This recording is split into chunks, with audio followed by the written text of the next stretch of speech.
to their fullest potential based on individual merit and equal standards. No American should be denied educational opportunities because of race, end quote.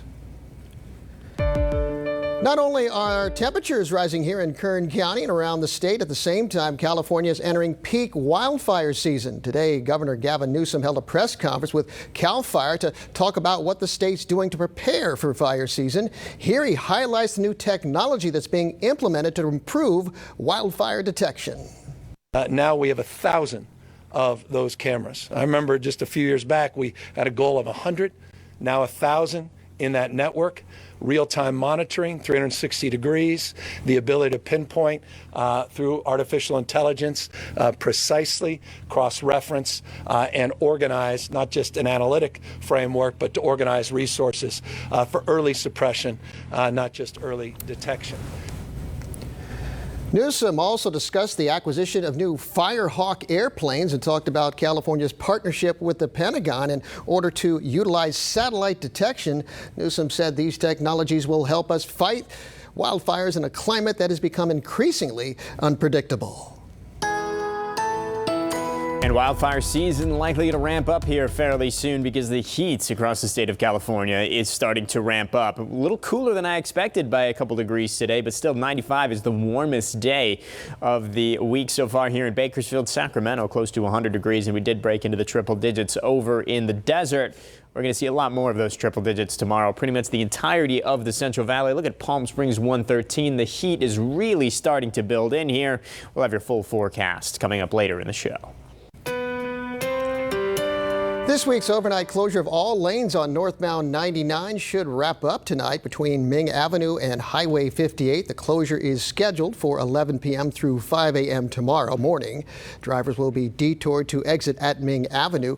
Also ending tonight, the overnight closure of all lanes of the northbound 99 between Ming Avenue and State Route 58, including the connector ramp to eastbound State Route 155. These areas will be closed from 11 p.m. to 5 a.m. Friday.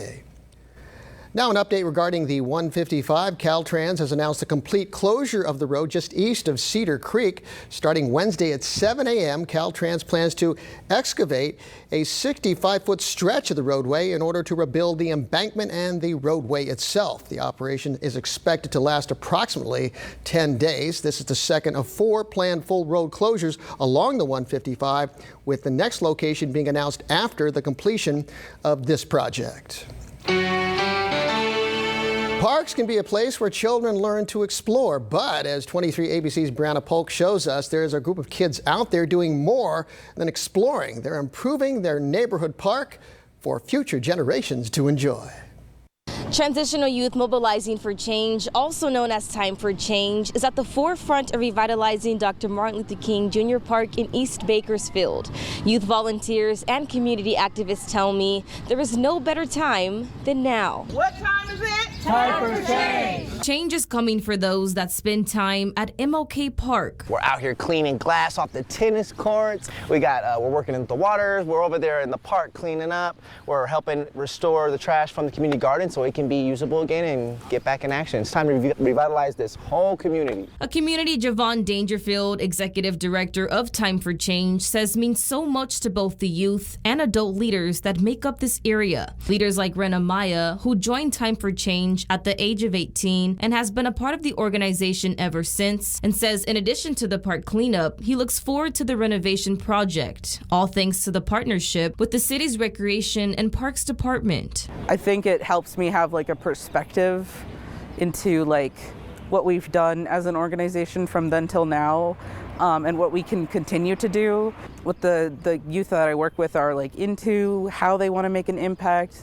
what they want to make an impact on, and just helping them grow not only as people in the workforce, but just as people themselves. Amaya says during his childhood, he attended community parks every summer with his family, which has now become a core memory for him as an adult. And looking back, Amaya says Time for Change has now put him in a position to where he can help the youth. For me, Time for Change was the thing that I needed most as a kid, and I'm glad to be able to give back to the other youth that are here. Being able to have that peer-to-peer relationship with them, trying to give them like resources and a place to be, things to do, and a way to feel good about themselves. Dangerfield adds the renovation of MLK Park is set to kick off early next year and is just one example of how powerful community activism and leadership is, even when it starts at a young age. Seeing people out here that care is going to help this.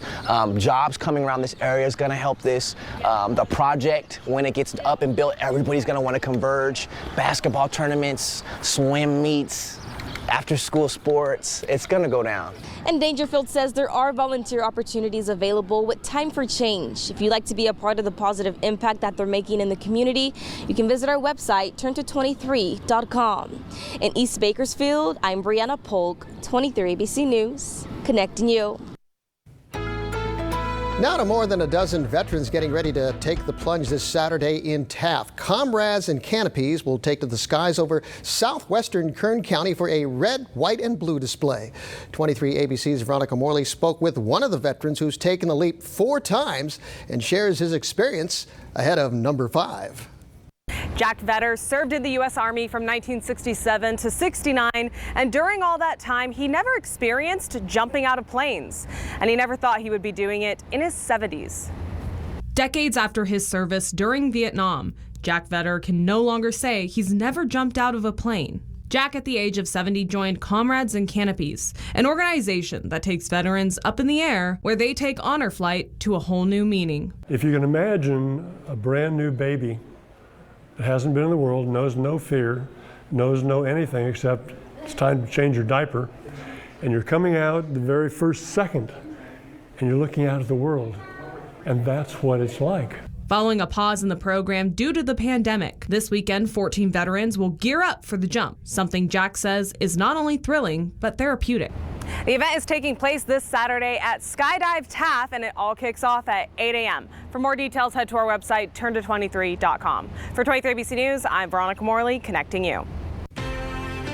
The Kern County Department of Public Health has designated July Parents and Caregivers Self-Care Month. When we return, our own Ruby Rivera goes over some of the self-care tips for parents. Stay with us.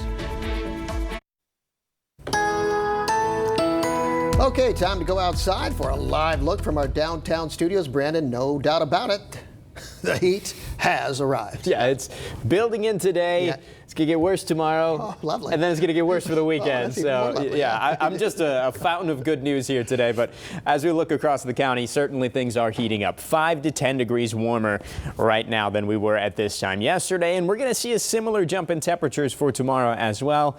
The summer heat is here. Let's take a look at current temperatures across Kern County. They're definitely higher than they've been all week, sitting at 95 here in Bakersfield. Tehachapi even cracking into the 80s, close to 90 degrees there at Lake Isabella. And we did actually see earlier in the day some triple digits over in the desert, and those triple digits are going to become a lot more common as we head through the next several days. We're going to see a lot of them tomorrow for sure. Close to about 105 at China Lake and Ridgecrest tomorrow. Mountain areas into the 90s. Kern River Valley right around 100 degrees, and we'll be close to 105 here in Bakersfield as well. That'll be very likely the hottest day that we've seen so far this year, but it's really only going to last one day because we'll have more heat building in soon after. Winds are going to start to die down too. Less wind compared to today. That more stagnant air is hazier. Air quality is going to be a little bit worse. It's very typical with the weather pattern that we're in, but of course we've been saying this through the week. Just take extra care with this heat because we are really not acclimated to it. We've had a beautiful mild June, so temperatures like this could definitely sneak up on you. So excessive heat warnings in effect for most of Kern County.